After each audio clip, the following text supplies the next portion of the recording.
Hallelujah. യേശുവെ ആരാധന, യേശുവെ സ്തുതി, ഈശോയെ മഹത്വം. ഇന്ന് ലോകരാജ്യങ്ങളിലുള്ള എല്ലാ മേഖലകളിലും പ്രവർത്തിക്കുന്ന ദൈവമക്കൾക്കുള്ള സ്പിരിച്വൽ വചന സന്ദേശം, അതുപോലെ തന്നെ എൻ്റെ ജീവിതത്തിലെ ഏറ്റവും വലിയ അനുഗ്രഹവും എക്സ്പീരിയൻസും, അതുപോലെ ദൈവത്തിൻ്റെ നാമം മഹത്വപ്പെടുവാൻ വേണ്ടിയിട്ടാണ് ഈ സന്ദേശം.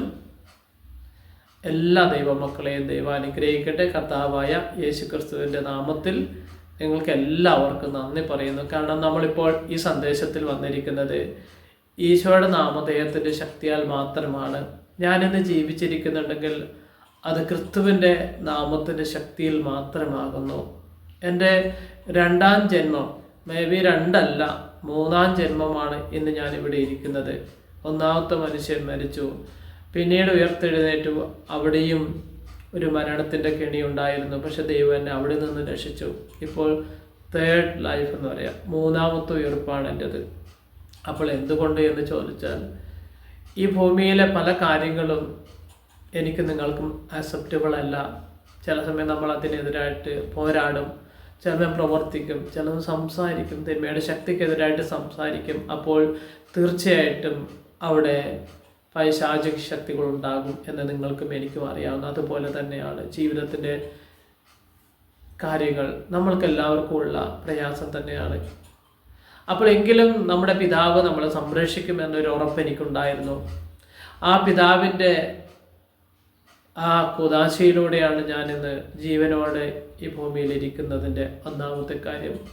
അതുപോലെ ആ കുദാശയിൽ എൻ്റെ ജീവിതത്തിൽ ദൈവം തന്ന ഏറ്റവും വലിയൊരു അനുഗ്രഹത്തെക്കുറിച്ച് കൂടി സാക്ഷ്യം പറയുവാനുമാണ് ഞാനിപ്പോൾ ഈ സന്ദേശത്തിൽ വന്നിരിക്കുന്നത്. എൻ്റെ പേര് ഇമ്മാനുവൽ എന്നാണ്.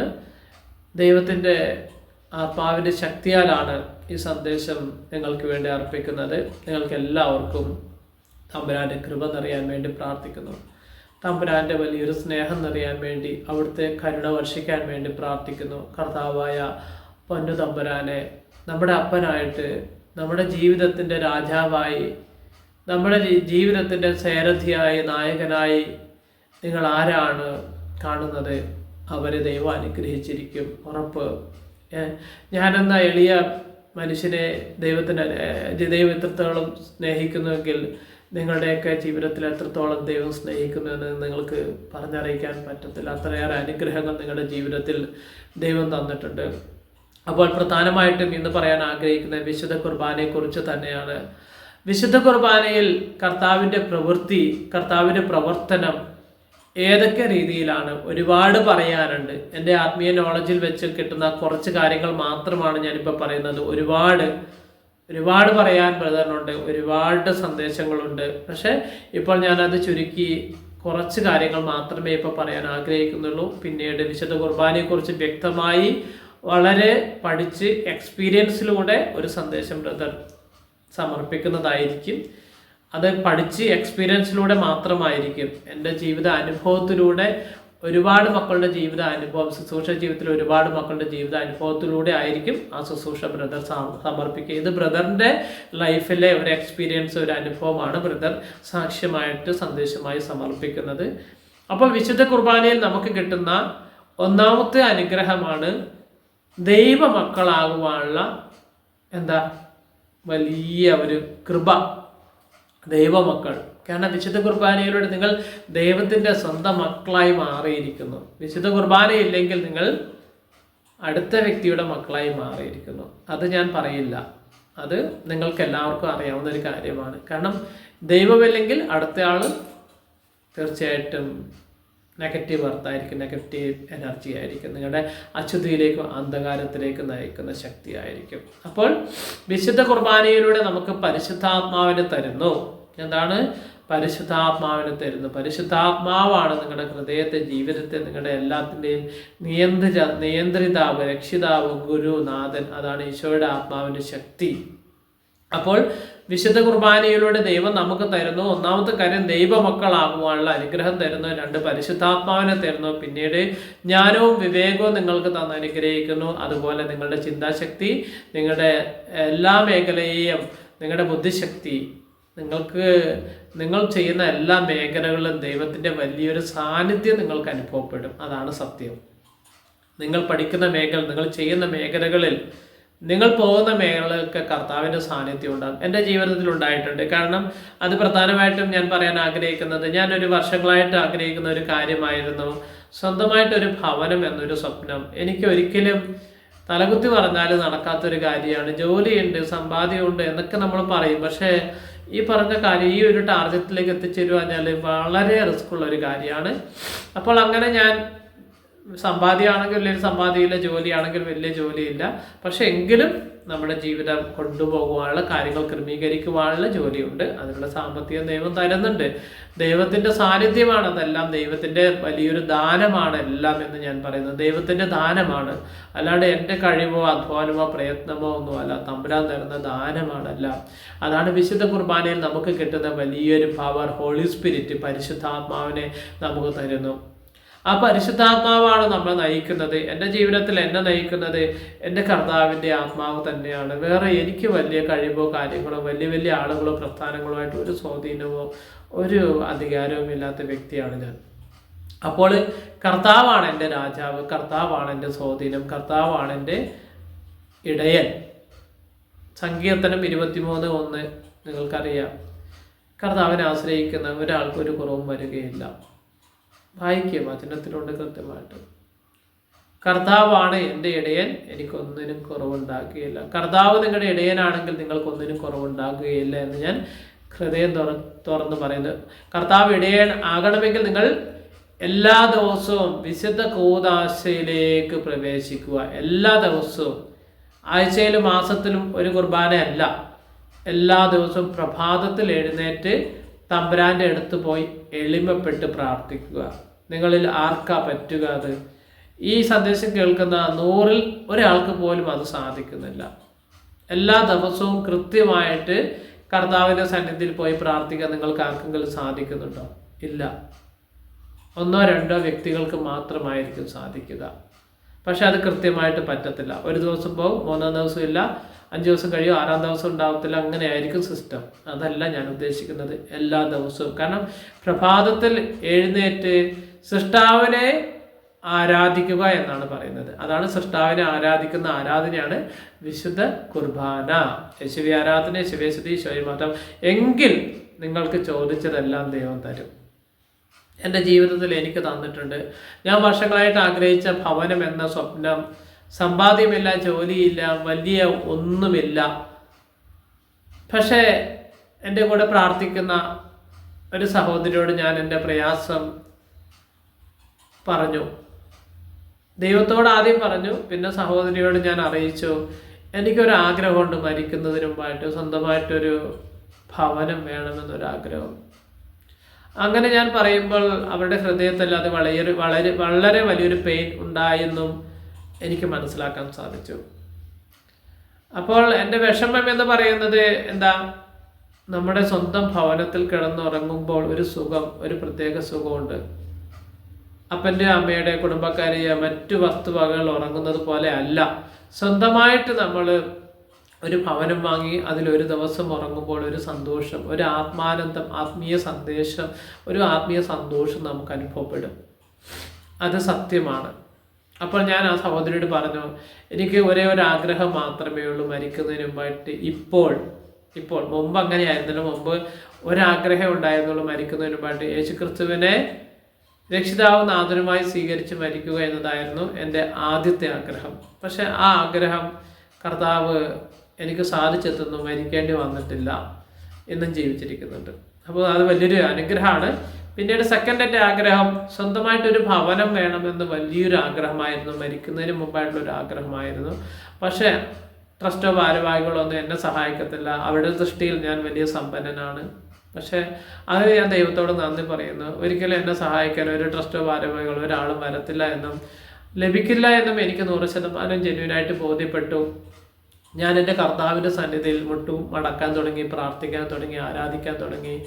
ഓരോ ധ്യാനത്തിലും ഓരോ ശുശ്രൂഷയിലും ഈശോയോട് ആദ്യം മറ്റുള്ളവർക്ക് വേണ്ടി പ്രാർത്ഥിക്കും, എന്നിട്ട് എൻ്റെ ആവശ്യങ്ങൾ കൂടി ഉന്നയിച്ച് പ്രാർത്ഥിക്കും.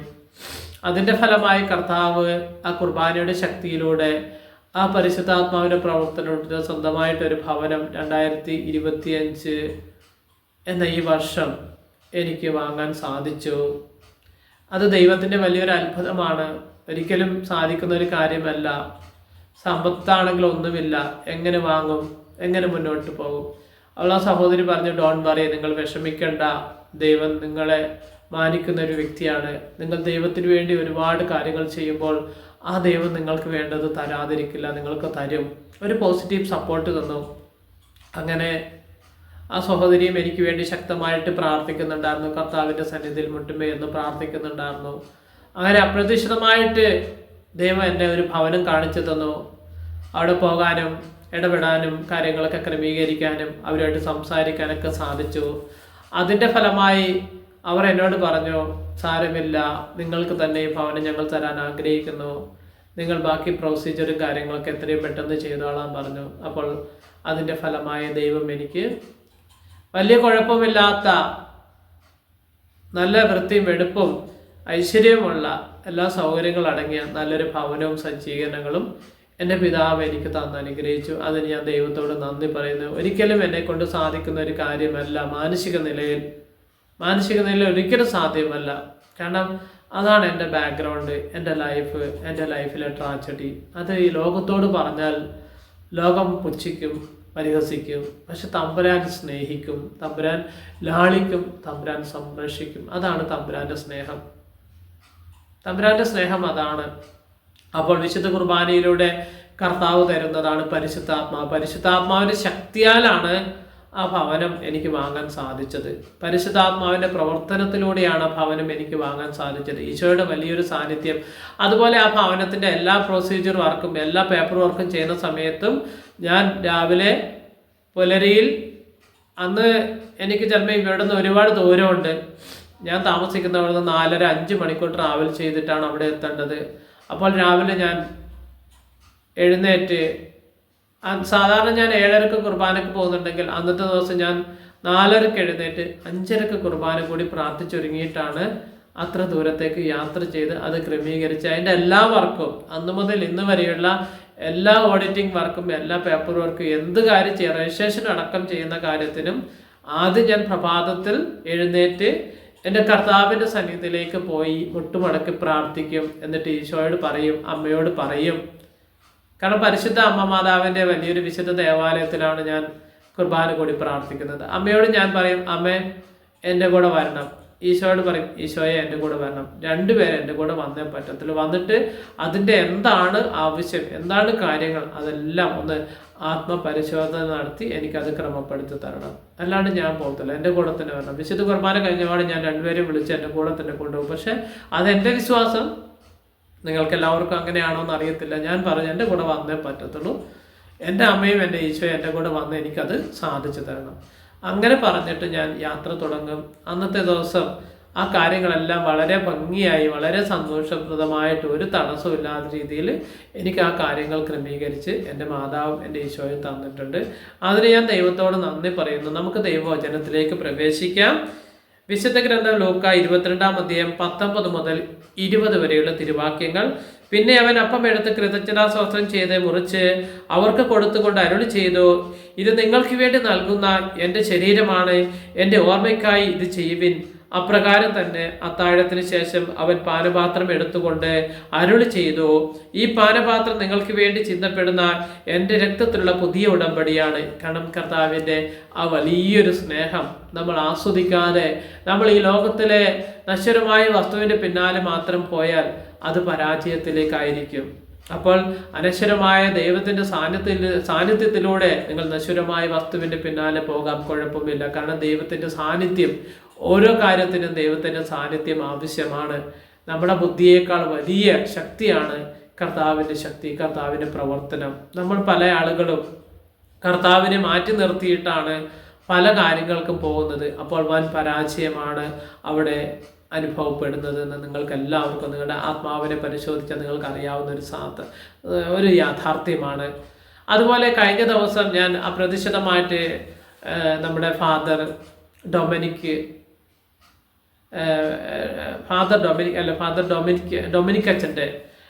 അച്ഛൻ്റെ ഒരു ശുശ്രൂഷയിൽ അച്ഛൻ പറയുന്ന ഒരു സാക്ഷ്യം ഞാൻ കേട്ടു. നിങ്ങളെല്ലാവരും കേട്ട് കാണുമായിരിക്കും.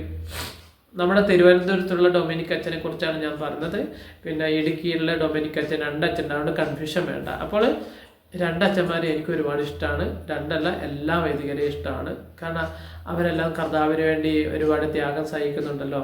പോരായ്മകളുണ്ടെങ്കിലും അവർക്കെല്ലാം ദൈവനാമത്തിൽ നന്ദി പറയുന്നത്. കാരണം ഞാനിതുവരെ അങ്ങനെ ആരുമായിട്ട് വലിയ കോണ്ടാക്റ്റോ കമ്മ്യൂണിക്കേഷനോ ഒന്നും ഇല്ലെങ്കിലും, പക്ഷേ എങ്കിലും എൻ്റെ ഹൃദയത്തിൽ എല്ലാവരോടും സ്നേഹം മാത്രമേ ഉള്ളൂ, ബഹുമാനം മാത്രമേ ഉള്ളൂ. ഓക്കെ. അതുപോലെ തന്നെ ഡൊമിനിക് അച്ഛൻ, തിരുവനന്തപുരത്തുള്ള ഡൊമിനിക് അച്ഛൻ്റെ കാര്യമാണ് കേട്ടോ, അതെടുത്ത് പറയണം. അപ്പോൾ അച്ഛൻ ഒരു ശുശ്രൂഷയിൽ ഒരു കാര്യം പറയുന്നത്, ഈ കഴിഞ്ഞ ദിവസം പരിശുദ്ധാത്മാവിൻ്റെ ശ്രദ്ധയിൽപ്പെടുത്തി. അച്ഛൻ വിശുദ്ധ കുർബാനയെ കുറിച്ചാണ് അവിടെ പറയുന്നത്. കാരണം വിശുദ്ധ കുർബാന കൂടി പരിശുദ്ധാത്മാവ് അച്ഛനോട് പ്രാർത്ഥിച്ചിട്ട് യാത്ര ചെയ്യാൻ പറഞ്ഞു. അച്ഛന് ചില സാങ്കേതിക തടസ്സം മൂലം രാവിലെ പ്രഭാതത്തിൽ അത് ചെയ്യാൻ പറ്റാതെ അച്ഛൻ യാത്ര ചെയ്തു. വൈകുന്നേരം പിന്നീട് വന്നിട്ട് ചെയ്യാലോ എന്ന് ആലോചിച്ച് പോയി. പക്ഷെ അന്നത്തെ ദിവസം അച്ഛൻ്റെ ജീവിതത്തിൽ വലിയൊരു ആക്സിഡൻറ്റ് സംഭവിച്ചു. അപ്പോൾ ആ ആക്സിഡൻറ്റ് എന്ന് പറയുന്നത് ഒരു മനുഷ്യന് ഒരിക്കലും ചിന്തിക്കാൻ പറ്റാത്തൊരു ആക്സിഡൻറ്റ്, ഒരിക്കലും തിരിച്ച് നമ്മൾ വരില്ല എന്ന പോലെയുള്ള ഒരു പൈശാചിക ശക്തിയാണ് അച്ഛൻ്റെ പിന്നാലെ പ്രവർത്തിച്ച് ആ ഒരു അപകടത്തിലേക്ക് എത്തിച്ചത്. അപ്പോൾ അപകടത്തിൻ്റെ ഒരു കാഠിന്യം എനിക്ക് ചിന്തിക്കാൻ പറ്റുന്നതിനേക്കാൾ അപ്പുറമാണ് ആ കാഠിന്യം. കാരണം അച്ഛൻ പറയുന്നത് കേൾക്കുമ്പോൾ സിമ്പിളായിട്ട് നമുക്ക് തോന്നുമെങ്കിലും അതിൻ്റെ കാഠിന്യം ഭയാനകമായിരുന്നു എന്ന് എനിക്ക് ചിന്തിക്കാൻ സാധിക്കുന്നുണ്ട്. കാരണം അച്ഛൻ യാത്ര ചെയ്യുന്നു, വലിയൊരു കൊക്കയിലേക്ക്, വലിയൊരു കുഴിയിലേക്ക്, വലിയ അഗാധമായ ഗർത്തത്തിലേക്ക് വണ്ടി ഇടിച്ച്, വണ്ടി ആദ്യം ഒരു ഇലക്ട്രിക് പോസ്റ്റിൽ ഇടിച്ച് വണ്ടി മുകളിലേക്ക് ചുറ്റിക്കറങ്ങി മുകളിലേക്ക് പോയി ലൈനിൻ്റെ പോസ്റ്റ് കമ്പിയിലേക്ക് ഇടിച്ച് താഴെ വരുന്നു. ആ പോസ്റ്റ് കമ്പി രണ്ടായി മുറിക്കപ്പെടുന്നു. പിന്നീട് അച്ഛൻ ആ വണ്ടി തെറിച്ച് വലിയൊരു കുഴിയിലേക്ക്, വലിയൊരു വെള്ളച്ചാട്ടത്തിലേക്ക് മറിഞ്ഞു വീഴുമ്പോഴും അവിടെ ദൈവത്തിൻ്റെ ഒരു സംരക്ഷണം, അതാണ് അച്ഛൻ പറയുന്ന ആ സാക്ഷ്യത്തിൻ്റെ യാഥാർത്ഥ്യം. അപ്പോൾ വണ്ടിയുടെ അവസ്ഥ വളരെ പരിതാപകരമായിരുന്നു. വണ്ടി പൊടിയായി എന്ന് പറയുമ്പോൾ ചിന്തിക്കാൻ പോലും പറ്റത്തില്ല. വണ്ടിയുടെ അവസ്ഥ വളരെ മോശമായിരുന്നു എന്നാണ് പറയുന്നത്. അപ്പോൾ അച്ഛനും അച്ഛൻ്റെ കൂടെ ഒരു വ്യക്തിയും. അപ്പോൾ അച്ഛൻ പ്രാർത്ഥനയുള്ള അച്ഛനായിരുന്നു. വിശുദ്ധ കുർബാന എന്നും കൈക്കൊള്ളുന്ന ഒരു വൈദികനായിരുന്നു. അപ്പോൾ ആ വൈദികൻ ആ ദൈവത്തിൻ്റെ മകനാണെന്ന് ദൈവത്തിനറിയാം. സാത്താൻ്റെ ആ വലിയ പരീക്ഷണത്തിൽ നിന്നും ആ മകനെ ഒരു പോറൽ പോലും ഏൽക്കാതെ, ആ മകന് ഒരു പ്രതിസന്ധി വരാത്ത രീതിയിൽ, ഒരു സ്ക്രാച്ച് പോലും വരാത്ത രീതിയിൽ ആ അപകടത്തിൽ നിന്നും ആ രണ്ട് മക്കളെയും ദൈവമായ കർത്താവ്, പിതാവായ ദൈവം, പരിശുദ്ധാത്മാവായ ദൈവം പൂർണ്ണമായും സംരക്ഷിച്ചു എന്നൊരു വലിയൊരു സാക്ഷ്യം. ആ സാക്ഷ്യം കേൾക്കുമ്പോൾ തന്നെ അതിൻ്റെ ഭയാനകം ഞാൻ ചിന്തിച്ചു നോക്കുകയായിരുന്നു, എത്ര വലുതാണ്. അപ്പോൾ അതുപോലെ തന്നെ വാഹനത്തിൻ്റെ അവസ്ഥ. പിന്നീട് വൈദികൻ പറഞ്ഞു, അടുത്ത ആളോട് പറഞ്ഞു, പേടിക്കണ്ട, കർത്താവുണ്ട്, കർത്താവ് സംരക്ഷിക്കും, ഒന്നും വരില്ല, പ്രാർത്ഥിച്ചോളാൻ പറഞ്ഞു. അപ്പോൾ തീർച്ചയായിട്ടും ആ കുർബാനയിൽ കിട്ടിയ ശക്തിയിലൂടെ വൈദികൻ പ്രാർത്ഥിച്ചു. ആ പ്രാർത്ഥനയുടെ ഫലമായി ആരൊക്കെ വന്ന് പൊക്കിയെടുത്തു. വാഹനത്തിൻ്റെ ഒന്നും പറയണ്ട, വാഹനം പൊടിയായിരുന്നു. പറഞ്ഞ വാഹനം ഒന്നുമില്ല, വാഹനത്തിൻ്റെ ഒന്നും ഒരു പാർട്സ് പോലും എല്ലാം തീർന്നിരുന്നു. പക്ഷേ ഈ വൈദികനും ആ വ്യക്തിക്കും ഒന്നും സംഭവിച്ചു. ഇത് നമുക്ക് വിശ്വസിക്കാൻ പറ്റില്ല, മാനുഷിക നിലയിൽ നമുക്ക് വിശ്വസിക്കാൻ പറ്റില്ല. പക്ഷേ എനിക്ക് മനസ്സിലായി ദൈവത്തിൻ്റെ അത്ഭുതം തന്നെയാണത്. കാരണം ആ വൈദികൻ ദൈവാത്മാവ് നിറഞ്ഞ, പരിശുദ്ധാത്മാവ് നിറഞ്ഞ, ഒരുപാട് മക്കളെ വചനത്തിലേക്ക് എത്തിക്കുന്ന, ദൈവത്തിൻ്റെ ആത്മാവിൻ്റെ ശക്തിയാൽ ശുശ്രൂഷ ചെയ്യുന്ന ഒരു വൈദികനാണ് എന്ന് നമുക്ക് എല്ലാവർക്കും അറിയാം. അതുപോലെ ഒരുപാട് വൈദികന്മാരുണ്ട്. അപ്പോൾ അത്രയും വലിയ ക്രൈസിസ് എത്തുന്നു. അപ്പോൾ വാഹനത്തിൻ്റെ അവസ്ഥ, വാഹന ഇൻഷുറൻസ് കമ്പനിക്കാരെ എല്ലാവരും ഒന്നുമില്ലാത്തൊരവസ്ഥ. വാഹനത്തിൻ്റെ ഉടമസ്ഥനോട് പറയുമ്പോൾ ഉടമസ്ഥൻ പറഞ്ഞ് സാരമില്ല, കുഴപ്പമില്ല. കാരണം 1.5 കോടി, അറൗണ്ട് 1.5 കോടി രൂപ വില മതിപ്പുള്ള ഒരു വാഹനത്തിലാണ് അന്ന് യാത്ര ചെയ്തത്. അത് ഒരു കൂട്ടുകാരൻ സഹായിച്ചതാണ് യാത്ര ചെയ്യാൻ വേണ്ടിയിട്ട്. അച്ഛന് വേണ്ടി അച്ഛനത് ഉപയോഗിച്ചത് അച്ഛൻ്റെ വണ്ടി പോലെ ഉപയോഗിച്ചോളാൻ പറഞ്ഞിട്ടാണ് കൊടുത്തത്. പക്ഷേ അച്ഛൻ്റെ ഉള്ളിൽ ഒരു കുറ്റബോധമുണ്ട്. കാരണം ഇത്രയും വിലപിടിപ്പുള്ളൊരു വാഹനം പൊടിയായി തീരുക, ഒന്നുമില്ല, എല്ലാം പൊടിയായി തീർന്നു. പക്ഷേ എൻ്റെ എല്ലാം ബോഡിയൊക്കെ പോയെന്നാണ് പറഞ്ഞത്, ഒന്നും പറയാൻ പറ്റാത്ത അവസ്ഥ. അങ്ങനെ ദൈവത്തിൻ്റെ ആത്മാവിൻ്റെ ശക്തിയാൽ അച്ഛനും അച്ഛൻ്റെ ടീമും ആ വാഹനത്തിൻ്റെ ഉടമസ്ഥന് വേണ്ടി പ്രാർത്ഥിച്ച സമയത്ത് ആ വാഹനത്തിൻ്റെ ഉടമ ഇൻഷുറൻസ് കമ്പനിയുമായിട്ട് എന്തോ ഒരു പ്രൊട്ടക്ഷനായിട്ടുള്ള ഒരു ഇൻഷുറൻസ് കവറേജ് ഫസ്റ്റും ഏറ്റവും സ്പെഷ്യലി ആയിട്ടുള്ള ഒരു ഇൻഷുറൻസും ആ വാഹനത്തിന് വേണ്ടി പ്രതീക്ഷിക്കാണ്ട് എടുക്കാൻ ദൈവം ഒരുക്കി. അപ്പോൾ അതിൻ്റെ ഫലമായിട്ട് അവർ ക്ലെയിം ചെയ്ത സമയത്ത് ആ കമ്പനിക്കാർ അതുപോലെയുള്ള പുതിയൊരു വാഹനം ആ മകന് കൊടുത്തു, ആ വ്യക്തിക്ക് കൊടുത്ത് ആ പ്രതിസന്ധിയിൽ നിന്നും അച്ഛൻ്റെ മനസ്സിലെ വേദനകളും മാറിക്കിട്ടി. അപ്പോൾ അവിടെ ദൈവം പറഞ്ഞല്ലോ, ദൈവത്തിൻ്റെ സംരക്ഷണവും ദൈവത്തിൻ്റെ അത്ഭുതവുമാണ് അവിടെ നടന്നിരിക്കുന്നത്. അപ്പോൾ അങ്ങനെ ഒരുപാട് എൻ്റെ ജീവിതത്തിൽ ഒരുപാട് പറഞ്ഞറിയിക്കാൻ പറ്റാത്ത അത്ഭുതങ്ങൾ ഉണ്ടായിട്ടുണ്ട്. അപ്പം നമുക്ക് നമ്മുടെ ജീവിതത്തിൽ ഇതിലൂടെ മനസ്സിലാക്കാൻ പറ്റിയ ഒരു യാഥാർത്ഥ്യം, വിശുദ്ധ കുർബാനയിലൂടെ അപകട മരണത്തിൽ നിന്നും പ്രതിസന്ധിയിൽ നിന്നും എല്ലാ രോഗദുരിതത്തിൽ നിന്നും എന്നെയും ദൈവത്തെ സംരക്ഷിക്കാൻ സാധിക്കുമെന്ന ഏറ്റവും വലിയൊരു യാഥാർത്ഥ്യമാണ് ആ സാക്ഷ്യത്തിലൂടെ എനിക്ക് മനസ്സിലാക്കാൻ സാധിച്ചത്. നിങ്ങളെ സംബന്ധിച്ച് നിങ്ങൾക്കിത് സിമ്പിൾ സാധാരണയായിട്ട് തോന്നും, പക്ഷേ ഒരിക്കലും അങ്ങനെയല്ല. ഇത് വലിയൊരു യാഥാർത്ഥ്യമാണ്, ഒരു സത്യമാണ്. നിങ്ങൾക്ക് ആർക്കെങ്കിലും സംശയമുണ്ടെങ്കിൽ ആ ലിങ്ക് എൻ്റെ കയ്യിലുണ്ട്, ഞാൻ നിങ്ങൾക്ക് അയച്ചു തരുന്നതായിരിക്കും. അച്ഛൻ്റെ സാക്ഷ്യം കേൾക്കുമ്പോൾ തന്നെ എനിക്ക് ഹൃദയത്തിൽ വലിയൊരു പോസിറ്റീവ് എനർജിയാണ് അനുഭവപ്പെട്ടത്. കാരണം കർത്താവിൻ്റെ വലിയൊരു സാന്നിധ്യം നമ്മൾ ഓരോരുത്തർക്കും ഉണ്ട് എന്നൊരു വലിയൊരു യാഥാർത്ഥ്യമാണ് ആ സാക്ഷ്യത്തിലൂടെ എനിക്ക് മനസ്സിലാക്കാൻ സാധിച്ചത്. പക്ഷേ എനിക്ക് തീർച്ചയായിട്ടും ഒരുപാട് എക്സ്പീരിയൻസ് ഉണ്ട്, എങ്കിലും വേറൊരാളുടെ കാര്യം കേൾക്കുമ്പോൾ നമ്മുടെ ഉള്ളിൽ വല്ലാത്തൊരു ആത്മീയ ആനന്ദമാണ് ലഭിക്കുന്നത്. കാരണം ആ മകനെ ദൈവം എത്രത്തോളം പരിപാലിക്കുന്നുണ്ട്, എത്രത്തോളം കാത്തു രക്ഷിക്കുന്നുണ്ട് എന്നതിൻ്റെ ഒരു യാഥാർത്ഥ്യം. അതാണ് വിശുദ്ധ ഗ്രന്ഥം യോഹന്നാന്റെ സുവിശേഷം 6-ാം അധ്യായം 51-ാം തിരുവചനം. സ്വർഗത്തിൽ നിന്നിറങ്ങിയ ജീവനുള്ള അപ്പം ഞാനാണ്. ആരെങ്കിലും ഈ അപ്പത്തിൽ നിന്ന് ഭക്ഷിച്ചാൽ അവൻ എന്നേക്കും ജീവിക്കും. ലോകത്തിൻ്റെ ജീവന് വേണ്ടി ഞാൻ നൽകുന്ന അപ്പം എൻ്റെ ശരീരമാണ്. തീർച്ചയായിട്ടും ആ വ്യക്തിയുടെ ജീവനാണ് ഈശോ കൊടുത്തിരിക്കുന്നത്, എന്നേക്കും ജീവിക്കും. കാരണം ഈശോയുടെ വാഗ്ദാനം എത്ര സത്യമാണ്. യേശുവെ ആരാധന, യേശുവെ സ്തുതി, ഈശോയെ മഹത്വം. അതുപോലെ തന്നെ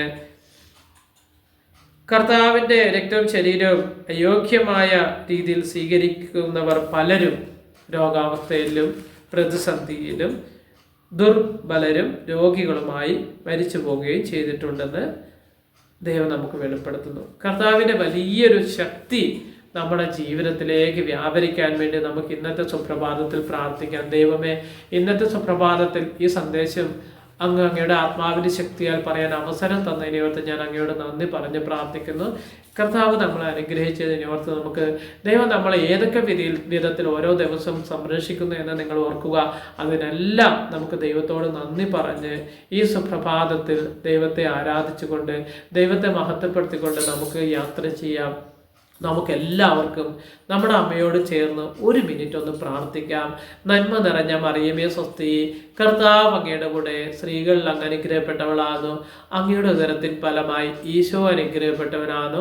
പരിശുദ്ധ മറിയമേ തമ്പുരാന്റെ അമ്മയെ, പാപികളായ ഞങ്ങൾക്ക് വേണ്ടി ഇപ്പോഴും ഞങ്ങളുടെ മരണസമയത്തും തമ്പുരാന്റെ അപേക്ഷിക്കണമേ. ആമേ. ദൈവമക്കളെ, ബ്രദറിൻ്റെ എന്തെങ്കിലും ലാംഗ്വേജിലോ സംസാരത്തിലോ മറ്റു കാര്യങ്ങളോ എന്തെങ്കിലും പോരായ്മകളോ എന്തെങ്കിലും ഷോർട്ടേജോ കാര്യങ്ങളൊക്കെ ഉണ്ടാവാം. അപ്പോൾ നിങ്ങളുടെ കുഞ്ഞനുജനായിട്ട്, നിങ്ങളുടെ ജ്യേഷ്ഠനായിട്ട്, നിങ്ങളുടെ സഹോദരനായിട്ട്, നിങ്ങളുടെ കൂടപ്പുറമായിട്ട് കണ്ട് അത് മനസ്സിലാക്കി പൊരുത്തപ്പെട്ടു പോകണമെന്ന് ദൈവനാമത്തിൽ അപേക്ഷിക്കുന്നു. ഒരുപാട് പോരായ്മകളുള്ള വ്യക്തിയാണ്, നിങ്ങളെക്കാൾ പോരായ്മകളുള്ള വ്യക്തിയാണ്. പക്ഷേ എൻ്റെ കർത്താവിൻ്റെ വചനം ഒന്നെങ്കിലും ഒരു ദിവസം പറഞ്ഞില്ലെങ്കിൽ എനിക്കൊരു സാറ്റിസ്ഫാക്ഷൻ, ഒരു സന്തോഷം ലഭിക്കുന്നില്ല. വേറെ ഒന്നും പ്രതീക്ഷിച്ചിട്ടല്ല, പക്ഷേ ദൈവത്തിൻ്റെ വചനം ദൈവമക്കൾക്കുള്ളതാണ്. അപ്പോൾ അവിടുത്തെ അത്ഭുതങ്ങളും അടയാളങ്ങളും ദൈവമക്കൾക്കുള്ളതാണ്. അതുകൊണ്ടാണ് ബ്രദർ ഈ സന്ദേശം പറയുന്നത്. അതിൽ ഒരുപാട് എന്തെങ്കിലും ചെറിയ മിസ്റ്റേക്ക് കാര്യങ്ങളൊക്കെയാണ്, നമുക്കെല്ലാം കൃത്യമായിട്ട് പറയാനുള്ള കഴിവൊന്നുമില്ല. അപ്പോൾ നമ്മുടെ എക്സ്പീരിയൻസ്, നമ്മുടെ അനുഭവം, നമുക്ക് ദൈവം തരുന്ന ആ സ്വരം, ദൈവം തന്നിരിക്കുന്ന ആ കൃപ അനുസരിച്ചാണ് ബ്രദറെ ശുശ്രൂഷ ചെയ്യുന്നത്. നിങ്ങളെല്ലാവരും ദൈവത്താൽ തിരഞ്ഞെടുക്കപ്പെട്ട ദൈവമക്കളാണ്. നിങ്ങളെല്ലാവരും ദൈവത്തിൻ്റെ സ്വന്തം സൃഷ്ടികളാണ്. നിങ്ങളെല്ലാവരെയും ദൈവം അനുഗ്രഹിക്കാൻ വേണ്ടി പ്രാർത്ഥിക്കുന്നു. ഇന്നത്തെ സുപ്രഭാതം നിങ്ങളുടെ എല്ലാ ആവശ്യങ്ങളെയും കർത്താവിൻ്റെ കരങ്ങളിലേക്ക് ഏൽപ്പിച്ച് ബ്രദർ പ്രാർത്ഥിക്കുന്നു. നിങ്ങൾ എനിക്ക് വേണ്ടി പ്രാർത്ഥിക്കുക. കർത്താവിൻ്റെ ശക്തി വ്യാപരിക്കാൻ വേണ്ടി, കർത്താവിൻ്റെ ആത്മാവിൻ്റെ ശക്തി വ്യാപരിക്കാൻ വേണ്ടി, പരിശുദ്ധ ആത്മാവിന് കൃപ ലഭിക്കാൻ വേണ്ടി, കർത്താവിനെ നോക്കി യാത്ര ചെയ്യാനുള്ള കൃപയ്ക്ക് വേണ്ടി പ്രാർത്ഥിക്കാം. ഞാൻ നിങ്ങൾക്ക് വേണ്ടി പ്രാർത്ഥിക്കാം. യേശുവേ ആരാധന, യേശുവേ സ്തുതി, ഈശോയെ